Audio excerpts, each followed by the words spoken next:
with more than 300 people on board. Two boats, each carrying around 60 people, haven't been spotted since they left Senegal a fortnight ago.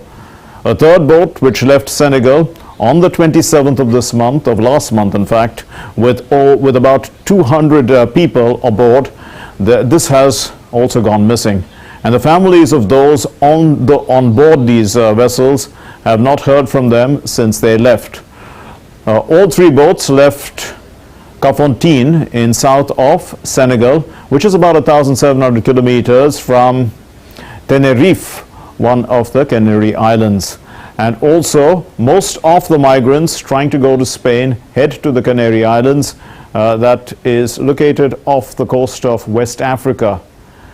The summer season is the busiest period of time for such attempted migrant crossings, and as per data from the UN's International Organization for Migration, at least 559 persons, and that includes 22 children, died in 2022 while attempting to reach the Canary Islands. In fact, migrants from sub-Saharan Africa typically use the Atlantic migration route, which is also one of the deadliest in the world.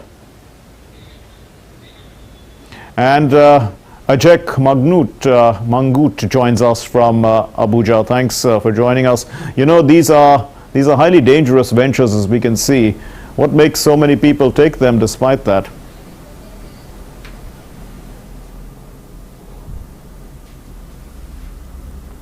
Yes, indeed. According to the International Organization for Migration, thousands, use that route in trying to get to Europe, mostly through the Spanish Canary Islands or the Mediterranean Sea. And in this case, for Senegal, they were trying to flee unrest sparked by the president's, the plan by the president to, bid for a third term in office, but he has now come out to say that he's not seeking re-election. But apart from that, many Africans in their hundreds leave the sub-Saharan Africa to Europe in search of a better life, better job opportunities. They try to flee conflict and insecurity and poverty that affects many of the countries in sub-Saharan Africa. In Nigeria, for example, more than 133 million people are living in multi-dimensional poverty. So that just gives you a picture of what some of the African countries are going through.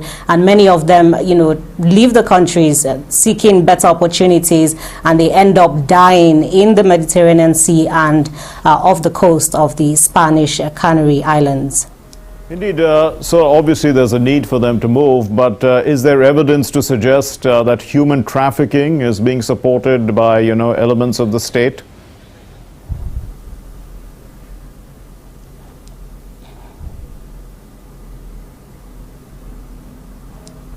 Yes, indeed. Many times, especially for Nigeria, we do have hundreds that are being brought back to the country for being trafficked in trying to find better opportunities in Europe and other countries outside their own country. And so when they get to those countries, they end up their passports end up being seized by the people who promised them better lives in Europe. So you could say that, yes, there are some elements of trafficking, but mostly they usually take these voyages in trying to find a better life, better economic opportunities that they would find in their home countries. Our next story, at least one person is dead and much of